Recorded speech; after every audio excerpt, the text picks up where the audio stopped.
Jadi, ini salah satu, program di Generasi Kreatif Nusantara, yakni bincang-bincang santai sih sebenarnya, Bang, ya. Mhm.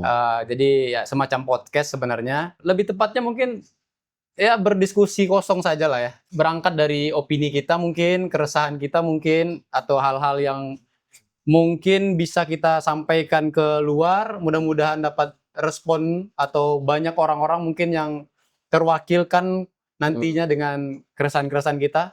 Atau kita juga membuka buat para audiens kita, penonton kita yang ternyata punya keresahan yang sama atau keresahan yang lain boleh disampaikan, nanti kita coba sampaikan dengan bentuk video atau media kita, kan begitu, Bang. Betul.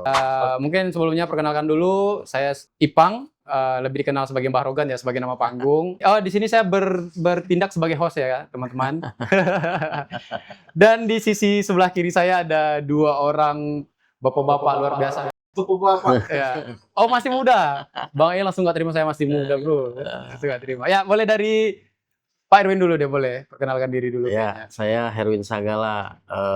Sehari-hari sebelumnya adalah pejuang lah, pejuang yang memperjuangkan Bapak Prabowo untuk di wilayah Riau ini sebagai tim pemenangannya beliau. Tim pemenangan Bapak Presiden Prabowo ya. Iya. Kalau dari sisi sebelah kirinya lagi? Baik, terima kasih Bro Ipang. Kalau saya sih basicnya tetap sama Pak Erwin, pejuang juga.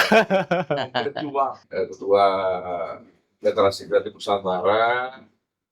Pengen berdiskusi juga ke teman-teman. Kita ada sudut pandang A, sudut pandang B, tapi Itu wajar. mengajak dari sudut pandang positif dulu, dengan dimediasi atau dimediator oleh Bro Ipang. Benar. Jadi memang teman-teman kenapa di acara ini ada anak mudanya, karena biasanya kalau bapak-bapak dibiarin berdua mereka bisa sampai pagi gitu. Yeah. Jadi kita coba atur. Tentunya ada banyak hal ke depan yang akan kita bahas, tapi tentu untuk lebih menariknya saat ini kita lebih mengkerucutkan, kita bahas beberapa hal yang lebih dekat aja lah untuk saat ini, Pak, ya. Untuk saat ini kita akan coba angkat tema menariknya adalah tentang masalah parkir nih. Kebetulan karena kita lagi di Kota Pekanbaru, Provinsi Riau. Tapi tentunya ini kita membahasnya secara general, Pak, ya. Bukan berarti tentang kebijakan sebuah daerah atau bukan. Itu nggak ada hubungan sama sekali.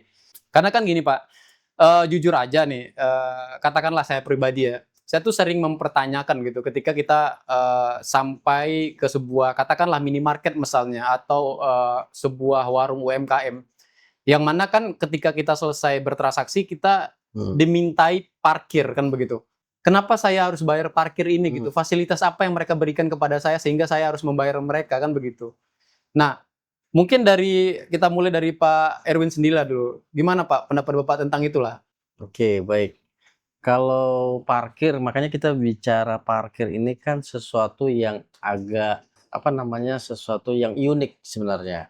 Apa sih yang dimaksud dengan parkir? Iya. Parkir itu kan kalau kita berhenti pada satu titik, itu namanya stop.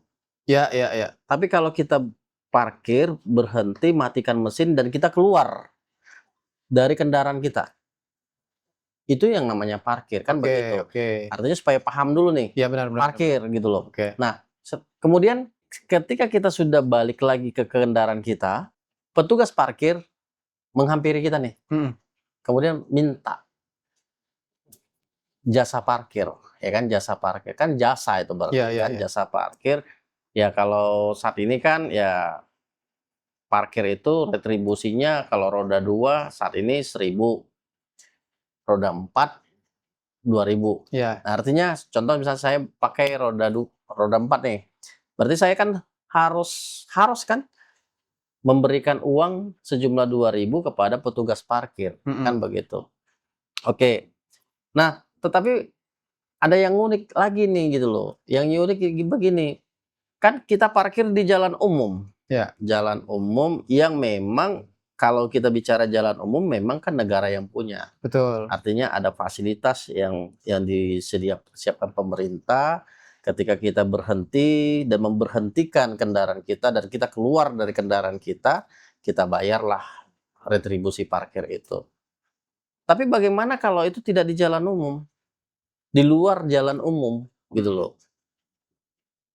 Nah, yang menjadi persoalan ketika kita berhenti tidak di jalan umum, ya kan?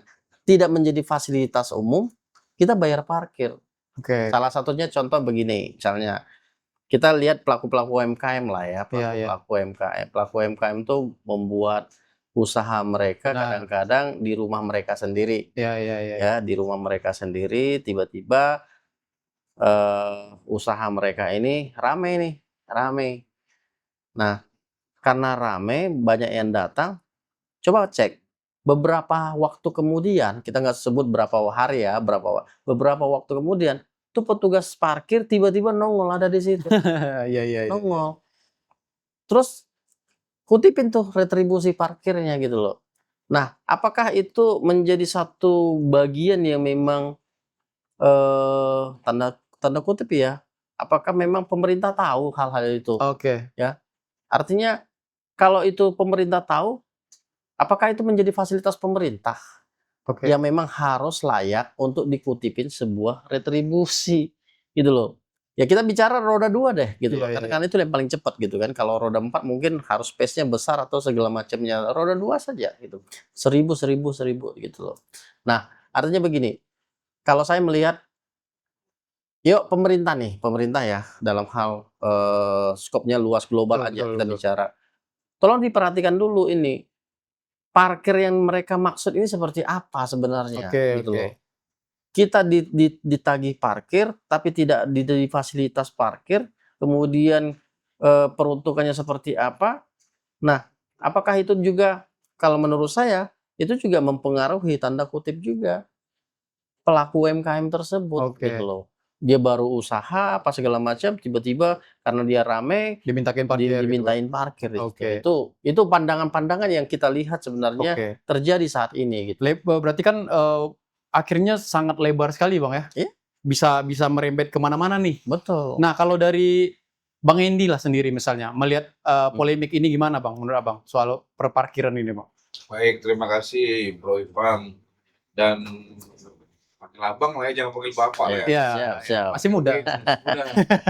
Jadi generasi kredit Nusantara, sebelumnya saya mengucap terima kasih juga nih Iya. dengan paslon yang baru terpilih, Mhm. Pak Agung dan Pak Mantrius, karena mereka begitu disahkan sebagai pejabat wali kota, termasuk juga kemarin Pak Abdullahi juga berbarengan. Mereka sudah memenuhi komitmen mereka terhadap parkir. Iya, benar. Itu langsung malamnya langsung di ini kan? Iya. Nah, terima kasih Pak Agung, terima kasih Pak Martrius. Nah, namun di sini menjadi polemik juga. Ada beberapa orang dan oknum yang bisa kita bilang nggak tahu berseragam atau nggak berseragam. Nah, parkir ini kan sebenarnya kan untuk kepentingan daerah, pendapatan daerah juga. PAD. Iya. Jadi kita tidak menutup kemungkinan juga kita memberikan kontribusi juga ke pemerintah karena sudah menggunakan fasilitas negara. Fasilitas umum. Ada baiknya juga, cuman mungkin disalahgunakan beberapa oknum dengan nominal yang berbeda-beda. Oke. Ring 1, Sudirman itu kan ada 2 jalan provinsi juga ada, jalan. Oh, benar. Ya. Nah, itu ada dua nominal yang berbeda, 3.000, ada Iya. roda 4. Untuk roda 2 juga ada yang 2.000, ada yang 1.000, dan sekarang sudah pukul rata di beberapa tempat itu. Untuk roda 2 Rp1.000 dan untuk roda 4 itu Rp2.000, dan saya udah mengalami sendiri. Nah, kelebihannya apa ya? Sudah berkurang lagi pengeluaran kita dong. Nah, perkara polemik dan segala macam itu di mana-mana pasti ada. Contoh begini, Pasti.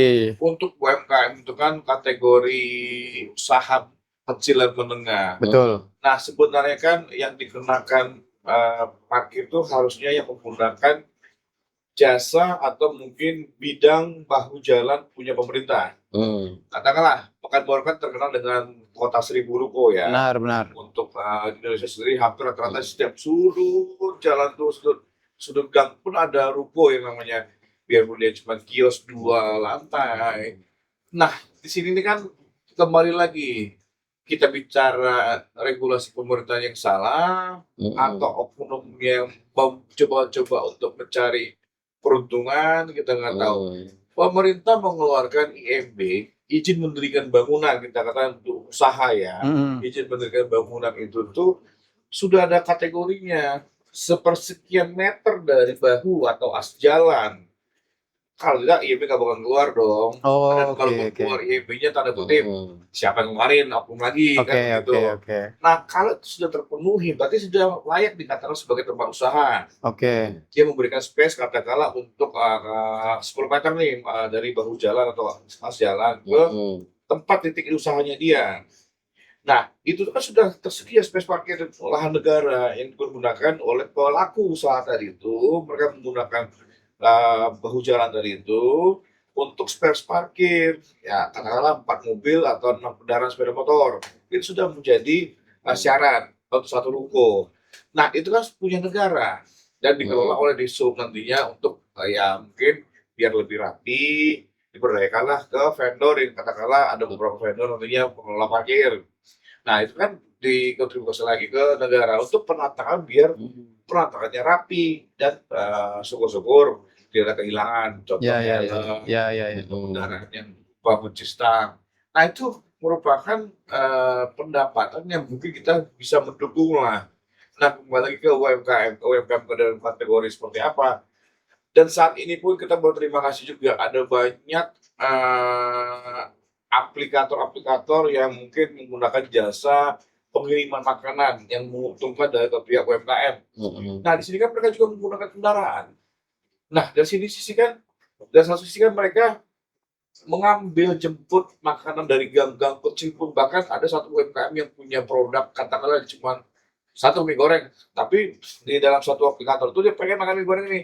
Nah, sementara tujuan ke sana itu harus ke pelosok-pelosok. Pertanyaan dong, apakah parkir dibutuhkan juga? Dibutuhkan harusnya, tapi dari pihak aplikator sudah memberikan jasa parkir melalui pembayaran mungkin potong depositnya saldo si driver tadi, driver ojol tadi untuk menjemput katakanlah makanan ke usaha UMKM yang di katakanlah di perumahan-perumahan. Karena banyak sekarang yang orang-orang menggunakan tempat usaha itu acak-adut. Oh, oke, oke. Bro. Katakanlah kita ambil satu contoh yang real di Jalan Sumatera. Awalnya itu kan perumahan Pemda dulunya. Orang-orang kaya yang diperuntukkan untuk pemukiman warga. Oke. Seiring waktu berjalan, diperuntukkan untuk usaha. Kebayang dong, untuk jalan biasa aja sempit, apalagi itu space parkir. Ya, ya, ya, ya. Nah, ini yang dikatakan Om tadi, kok bisa keluar izin usaha Oke, tadi itu. oke. Kok bisa keluar dia sampai, katakanlah dia dipergunakan untuk izin usaha, tapi tidak dengan syarat menyediakan parkir, cuman parkirnya kategori seberapa besar. Ya, ya, ya. Itu yang menjadi pertanyaan. Oke. Sampai di taman apa untuk mayang ya itu ya. Ya, ya, ya. Itu kan Papasa sendiri kan udah Oke. kewalahan gitu loh. Sebenarnya itu tujuan Oke. pemerintah itu. Berarti sebenarnya menarik, Bang. Kalau kita simak tadi penjelasan dari Bang E ya. Kalau sesuai regulasi, semuanya tuh sebenarnya bagus dan rapi banget. Ya. Cuman kan akhirnya banyak hal-hal yang kalau kita temukan di lapangan tidak seperti itu. Kayak yang tadi Bang E bilang, untuk sebuah tempat usaha baru bisa keluar izinnya adalah ketika dia memang menyediakan lahan untuk parkir tersebut. Jadi itu udah masuk dari bagian fasilitas. Oke, kan? Coba dikoreksi dulu. Artinya begini ya, supaya kita paham ini ya. Oke. Artinya gini. Seperti tadi Bang E menyampaikan bahwa untuk pelaku usaha menyediakan lahan parkir setelah bahu jalan. Iya, iya, iya. Ya kan begitu kan, setelah bahu jalan disediakan lahan parkir. Pertanyaannya, lahan parkir itu lahan parkir untuk pemerintah kah? Oke. Kan lahan parkir itu artinya dia menyediakan parkir untuk pelanggan dia supaya bisa memarkirkan kendaraannya ketika di pelanggan-pelanggan ini berbelanja atau datang ke tempat usaha dia. Oke. Mindset kita sederhananya seperti itu toh. Iya, iya, ya kan? iya. Mindset. Artinya saya sebagai pelaku usaha memang saya harus siapkan Betul. lahan parkir. Jangan sampai mengganggu fasilitas Jangan umum. sampai mengganggu fasilitas umum. Oke. Jangan sampai para pelanggan saya ini parkir di bahu jalan atau di pinggir jalan sehingga kendaraan yang berlewatan di sana terganggu. Saya setuju. Ya, ya, ya. Tapi permasalahannya, apakah lahan parkir yang saya siapkan ini, Saya sini sebagai pengusaha nih, Betul. atau sebagai yang punya usaha nih. Ya, ya, ya. Kemudian ujuk-ujuk dipungut oleh si petugas parkir Oke. gitu loh. Nah, regulasi mana yang atur itu gitu loh. Ya, ya, Sehingga akhirnya apa? Kok saya yang siapin lahan parkirnya, saya juga yang saya bayar. saya juga yang harus Ya, bayar. ya, ya. Kan pelanggan saya kan berarti kan saya Betul, gitu betul, loh. betul, betul. Pelanggan saya itu Iya, iya, gitu iya. loh, yang membayar retribusi itu. Terus pemerintah apa kontribusinya terhadap itu gitu loh. Saya yang punya usaha, oke. Saya sesuai dengan aturan mungkin ya udah saya siapin parkir lah, Pak, ya kan. Terus pemerintah ujuk-ujuk datang situ. Kita bukan bilang pemerintah, petugas parkir Ya, lah kita. petugas. Kita bilang petugas parkir. Kita nggak Ya, tahu ya, tuh ya. petugas parkir. Tiba-tiba petugas parkir itu mengatasnamakan bahwa dia dari pemerintah kan begitu. Ada bajunya atau apanya segala macamnya gitu. Nah, atau dari apalah kan Ya, begitu. ya. Nah, kan saya yang bayar. Oke. Melalui siapa? Melalui pelanggan-pelanggan saya gitu loh. Nah, kemudian kontribusi pemerintah atau itu terhadap usaha saya apa gitu loh. Nah, itu yang menjadi artinya begini. Seolah-olah itu kan tidak jadi masalah ya. Kan seolah-olah loh, kamu punya usaha ya kamu bikin parkir dong gitu loh. Kok kamu bikin usaha nggak punya? Oke, saya siapin parkir, saya siapin lahannya. Kok ketika itu parkir itu banyak gitu kan, tiba-tiba petugas parkir nongol di situ dan kutipin itu. Terus uang kutipan parkirnya atas dasar apa? Itu yang Iya. yang makanya saya bicara itu ada keresahan sedikit gitu loh. Betul. Ya walaupun ini nanti sedikit bakal lama-lama jadi banyak Berarti juga nih. kalau bahasa sederhananya seperti ini, Bang, ya. Katakanlah ketika saya belanja ke suatu tempat, jelas produk yang saya beli juga sudah bayar pajak dong. Sudah dipotong pajaknya produk tersebut. Sebenarnya Terus saya menggunakan katakanlah ada fasilitas tempat parkir yang mana tempat fasilitas itu adalah punya usaha itu sendiri ternyata ya kan. Bukan dari negara yang menyiapkan. Tapi ternyata juga masih ada dipungut lagi pembayaran parkir kan begitu. Makanya kita menarik arusnya di sini narasumbernya adalah pihak terkait kali ya. seharusnya nanti next time. Mudah-mudahan nih kalau sampai video ini ke pihak-pihak Apalagi terkait. begini, contoh misalnya begini, saya belanja di warung dah ini, di warung ya, atau di warung lah kita, yang memang ada jukirnya di sana petugas parkirnya. Saya cuma belanja 10.000. Kemudian saya kan aturan baru sekarang kan Pekanbaru kan 1.000 nih. Oke, ya. Saya bayar 1.000 nih parkirnya. Sampai di rumah, saya kelupaan, saya harus belanja lagi gitu loh. Belanja senilai cuma 5.000 gitu. Hanya karena saya lupa beli bumbu penyedap lah misalnya. Nilainya cuma 5.000. Terus saya bayar parkir lagi. Iya. Artinya apa? Belanja saya cuma 15.000 karena 2 kali belanja, saya udah bayar parkir 2.000. Iya, udah kena 2.000 Nah, ya. kalau kita bicara di toko-toko besar sih ya itu no problem lah, artinya kan no problem lah. Ya kan karena saya naik motor. Iya. Kan saya berarti belinya kan parkirnya kan 1.000 begitu. Nah, ini kan juga akan menjadi apa ya? Menjadi sesuatu yang pelaku UMKM itu juga akan gerah gitu loh. Iya. Nah, jangankan pelaku UMKM, kita sendiri sebagai yang menjadi apa namanya pembeli juga akan gerah juga. Setiap kali kita datang pasti akan kena parkir kan begitu. Nah, ini mungkin ya makanya kita coba bahas ini karena apa? Kita mau tahu nih pemerintah dalam artian semua stakeholder yang mengelola parkir nih, yuk datang kasih penjelasan gitu. Ini apa sebenarnya gitu. Sehingga kita ngerti nih masyarakat ini. Kita yang siapkan selaku pelaku UMKM, kita bicara pelaku UMKM lah dulu kan. Kita siapin usaha kita dengan lahan parkir kita sudah ada, terus tiba-tiba dipungutin parkir gitu. Bang Erwin, tadi menarik mengenai kalau saya 2 kali ke warung yang sama untuk membeli katakanlah bumbu dapur, bumbu masak nih, yang dikategorikan UMKM dan pelaku usaha konvensional tuh kayaknya belum pernah dikenakan parkir, setahu saya ya. Setahu saya. Contoh kayak warung jual sayur mayur, buah-buahan yang masuk ke gang-gang itu kayaknya belum pernah dikatakan dapat dikutip dalam kutip parkir bahkan parkir liar. Yang ada itu kategori adalah pelaku usaha yang sudah modern kali ya. Ya, ya. Modern yang sudah memiliki modal usaha yang lebih dari kita bilanglah 100 juta. Lebih Oh. dari 100 juta. Oh jadi kalau menurut Bang Edi itu sebenarnya udah ada standarnya ya? Iya, ada kualifikasinya ya? Sudah dalam perputaran usaha itu melebihi 100 juta itu contoh kayak pasar. Betul. Dan menyebabkan itu tingkat kredit yang memang benar-benar membutuhkan ada beberapa jasa-jasa pengamanan atau untuk tata kelola kita itu parkir dan tata kelola ruangan, tata kelola apalah sebuah kota gitu. Nah di situ dibutuhkan sebenarnya bukan ke beberapa pelaku usaha UMKM yang kategori menurut usahanya 100 juta ke bawah. Menengah ke bawah mungkin ya. Kayaknya jarang kita temukan. Tapi begini Bang Endi, mungkin di beberapa titik hal itu terjadi loh Bang. Di beberapa titik. Ini contoh mungkin kalau ada waktu kita bisa cek ke sana. Salah satunya adalah Ronggo Warsito, WR Supratman, atau Bundaran Keris mungkin. Nah, saya bilang tadi bro, perputaran uangnya tidak di satu titik. Satu orang UMKM tadi itu yang disebabkan makanya tidak ramai itu muncul.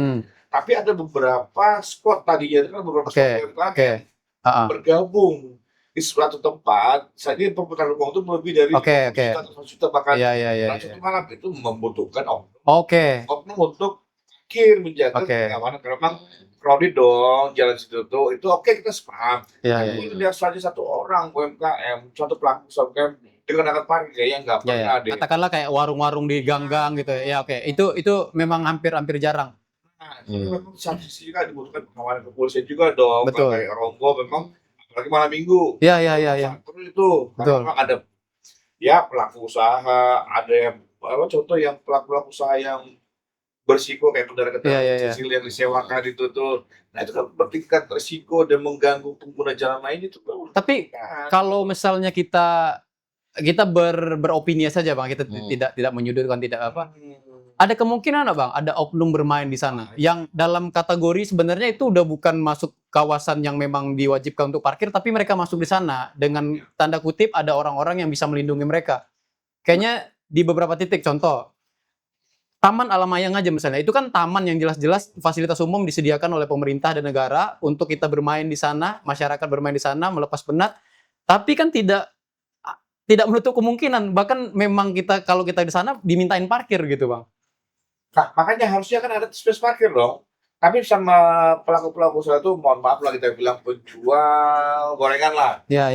Yang berubah satu biji, tapi karena gorengannya enak menyebabkan antrian sebanyak mungkin, bahkan pembelinya pun mohon maaf tidak pakai otak dalam artian dalam motor membeli gorengan cuma 5.000 kan mengganggu tertipan yang di belakangnya antrian panjang. Kenapa nggak dia coba cari space parkir dulu aja karena memang itu di dalamnya itu nggak semuanya harus wajib berjualan di situ. Ada beberapa space jalan disisakan untuk pengguna jalan kaki, pengguna sepeda motor, mobil. Ini enggak di tempat itu ada gerobak gorengan, gerobak apa macam-macam. Itulah tadi yang dikatakan banyak main oknum yang melaksanakan retribusi pasar. Mereka punya kenalan sama pengguna jasa-jasa lapak-lapak di situ. Betul. Itu yang mungkin jadi penyebab bukan karena memang dipukul rata salahnya pemerintah untuk parkir salah gunakan. Betul. Oknum tadi yang bermain dan kesamakan tadi itu. Karena tentunya kita di beberapa titik kita sangat setuju dibutuhkan parkir. Karena mereka pasti berkontribusi untuk merapikan. Contoh kayak mall misalnya itu kita butuh betul parkir di sana kan. Kayak pasar tadi Abang bilang kita butuh bener. Cuman kan kayak tadi itu ada beberapa titik yang sebenarnya kita nggak butuh mereka ada di sana, tapi ada di sana. Dan nggak sedikit juga dari pihak-pihak ini yang kadang ketika kita minta tanda legalitas mereka tidak punya. Katakanlah mereka tidak ada baju dinasnya, mereka tidak punya surat parkirnya atau segala macam kan begitu. Nah itu yang menjadi sebuah tanda tanya besar sebenarnya. Ya artinya begini, kalau itu memang tidak ada petugas parkir di sana dan memang tidak sah untuk dinyatakan pengutipan retribusi parkir, kenapa ada petugas parkir? Begitu. Dan itu juga berlaku sudah lama. Itu bukan sehari dua hari atau sebulan 2 bulan. Benar. Tapi tanda kutip juga itu menjadi pembiaran toh. Atau karena ini nggak sih Bang? Karena masyarakat kita memaklumi dengan tanda kutip, cuman 2.000, cuman 1.000. Itu kali Bang, yang membuat akhirnya orang nyaman dengan itu ya Bang? Boleh bro, kalau lebih 2.000 seperti itu enggak, yang salah itu pemerintahnya malah. Jadi begini, untuk klasifikasi parkir tadi itu, ya kan, sebenarnya tuh SK-nya udah jelas. Oke. Hubungan memberikan SK itu ke siapa dulu nih, Iya. dan ada jangka waktunya. Oke. Lagi. Benar. Biasanya tuh kalau memang dia pengusaha, dia tuh akan mengikuti tender seperti semula. Oke. Normal. Kalau memang dia pemenang tender itu parkir. Tapi ada beberapa oknum yang mengatasnamakan tadi tuh. Mengatasnamakan si A, saya kenal kok, si B, saya kenal kok. Tapi ada beberapa juga yang mohon maaf nih, saya nggak mau jadi merek, ormas-ormas yang mungkin Oke. selamakan Iya. Benar. itu sampai ring 4 pun di pelosok-pelosok mereka menciptakan SK yang tidak sesuai dengan aturan main itu ada gitu loh. Berarti sektor parkir ini juga sangat berpotensi disisipi oleh oknum yang tidak bertanggung jawab Bang ya. Iya, oke, para penonton sekalian ya. Kayaknya menarik sekali tadi diskusi kita Bang ya. Mungkin next time mungkin kita bisa datangin narasumber yang berkaitan langsung kali Bang ya. Mudah-mudahan ya kita bisa undang ya, mudah-mudahan tertarik. Dan yang paling penting begini, yang paling penting itu sebenarnya nanti kalau memang seperti itu dijelasin nih. Parkir itu apa sih sebenarnya gitu loh. Terus yang kedua seperti yang tadi itu, lahan parkir yang dimaksud tuh apa gitu loh. Apa ini aja mempercikan tadi aturan mainnya. Buat teman-teman generasi Nusantara, ketika parkir di suatu tempat di wilayah Pekanbaru atau Riau ataupun dimanapun berada di seluruh provinsi Indonesia nasional, ketika kita sudah parkir di satu spot, baik itu tempat makan, soalnya apapun bentuknya, jangan lupa minta karcis teman-teman. Nah itu harusnya itu tuh. Ketika tidak diberikan karcis, jangan coba-coba memberikan uang parkir. Itu kuncinya. Karena pemerintah sangat mendukung parkir tadi itu, tapi regulasinya harus tepat. Minta karcisnya, bayar parkir. Ketika oknum tidak bisa menunjukkan karcisnya, jangan bayar. Dan kita pidanakan. Oke teman-teman, kita positive thinking terhadap pemerintah, bukan negative thinking. Iya. Gitu. Oke, luar biasa ya. Menarik sekali tadi Bang ya. Siap. Tapi dari Bang Erwin sendiri gimana? Puas nggak kira-kira dengan penjelasan tadi? Ya, ini bukan masalah puas atau tidak puas. Iya. Artinya ini kan keresahan, kegelisahan betul. yang kita temui di masyarakat. Karena kita juga penghimpun pelaku usaha UMKM, sehingga kan pemerintah kan saat ini kan sedang menggiatkan pelaku UMKM. Iya, benar. Jangan sampai gara-gara hal yang kecil saja. Ya masalah parkir kan kecil sih. Apa sih 1.000 2.000? Betul. Tapi dampaknya jadi multiplier effect. Malah merusak sebuah program yang lagi diseriusin gitu. Iya, benar. Menarik sekali oke. Mungkin terima kasih untuk Bang Endi dan juga Bang Erwin ya. Mungkin next time kita akan coba diskusi hal-hal yang lebih menarik lagi mungkin ke depannya ya. Ya, buat teman-teman juga silakan berinteraksi di kolom komentar. Mungkin kalian punya keresahan apa mungkin yang menarik untuk kita bahas? Apapun ya, mungkin bisa jadi someday sampah, macet, segala macam yang menjadi isu-isu yang sangat dekat dengan kita ya. Benar. Dan mudah-mudahan ke depan kita bisa datangkan narasumber atau pihak-pihak terkait yang bisa langsung menjelaskan kepada kita secara rules dan secara undang-undang dan hukumnya mungkin. Dan fakta di lapangan juga. Itu yang paling terpenting. Oke. Sekian dulu video kita kali ini. Buat teman-teman jangan lupa di like, comment, share, dan subscribe. Dan sampai jumpa di video-video berikutnya. Terima kasih.